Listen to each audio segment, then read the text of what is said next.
Ang paglikha ng mundo, Genesis Kapitulo 1 versikulo 1 hanggang 31.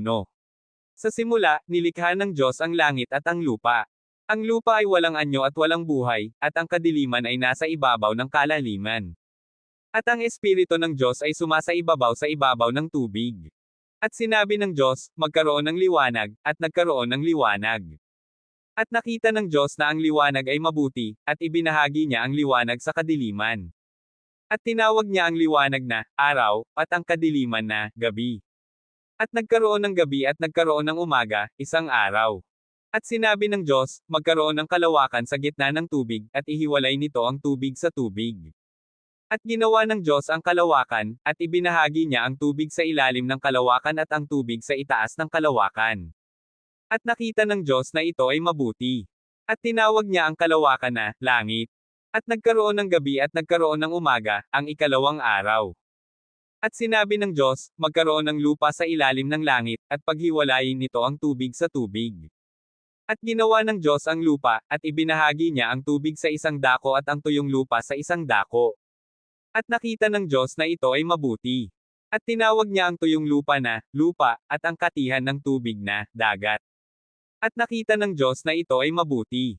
At sinabi ng Diyos, magkaroon ng mga halaman sa lupa, mga damo na nagbubunga ng binhi, at mga punong kahoy na nagbubunga ng bunga. At ginawa ng Diyos ang mga halaman, at nakita niya na ito ay mabuti. At nagkaroon ng gabi at nagkaroon ng umaga, ang ikatlong araw. At sinabi ng Diyos, magkaroon ng mga iluminasayon sa kalawakan ng langit, upang paghiwalayin ang araw sa gabi, at magsilbing mga tanda, at mga panahon, at mga araw, at mga taon.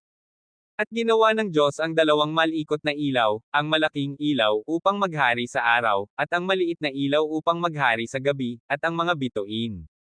At nakita ng Diyos na ito ay mabuti. At nagkaroon ng gabi at nagkaroon ng umaga, ang ikaapat na araw. At sinabi ng Diyos, magkaroon ng mga nilalang sa tubig, at mga ibon sa kalawakan ng langit. At ginawa ng Diyos ang mga malalaking hayop sa dagat, at ang bawat uri ng mga nilalang na gumagalaw sa tubig, at ang bawat uri ng mga ibon. At nakita ng Diyos na ito ay mabuti. At binendisyonan sila ng Diyos, at sinabi, magpakarami kayo at punuin ang tubig sa dagat, at magpakarami ang mga ibon sa lupa. At nagkaroon ng gabi at nagkaroon ng umaga, ang ikalimang araw. At sinabi ng Diyos, magkaroon ng mga hayop sa lupa, mga hayop na gumagalaw sa lupa, at mga hayop na may apat na paa. At ginawa ng Diyos ang mga hayop sa lupa, at ang mga hayop na gumagalaw sa lupa, at ang mga hayop na may apat na paa. At nakita ng Diyos na ito ay mabuti. At sinabi ng Diyos, gawin natin ang tao ayon sa ating larawan, ayon sa ating wangis, at magkaroon siya ng kapangyarihan sa mga isda sa dagat, at sa mga ibon sa kalawakan ng langit, at sa mga hayop sa lupa, at sa buong lupa, at sa bawat gumagalaw sa lupa. At ginawa ng Diyos ang tao ayon sa kanyang larawan, ayon sa larawan ng Diyos, ginawa niya siya, lalaki at babae, ginawa niya sila. At binendisyonan sila ng Diyos, at sinabi sa kanila, magpakarami kayo, at punuin ang lupa, at supalan ninyo ito, at magkaroon kayo ng kapangyarihan sa mga isda sa dagat, at sa mga ibon sa kalawakan ng langit, at sa bawat gumagalaw sa lupa. At nakita ng Diyos ang lahat ng kanyang ginawa, at, narito, ito ay napakabuti. At nagkaroon ng gabi at nagkaroon ng umaga, ang ika-6 na araw. At nakumpleto ang langit at ang lupa, at ang buong hukbo nila.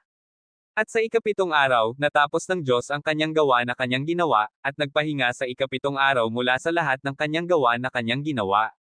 At binendisyonan ng Diyos ang ika-7 araw, at ginawa itong banal, sapagkat sa araw na yaon, nagpahinga siya mula sa lahat ng kanyang gawa na nilikha niya upang gawin. Genesis Kapitulo 1 versikulo 1 hanggang 31.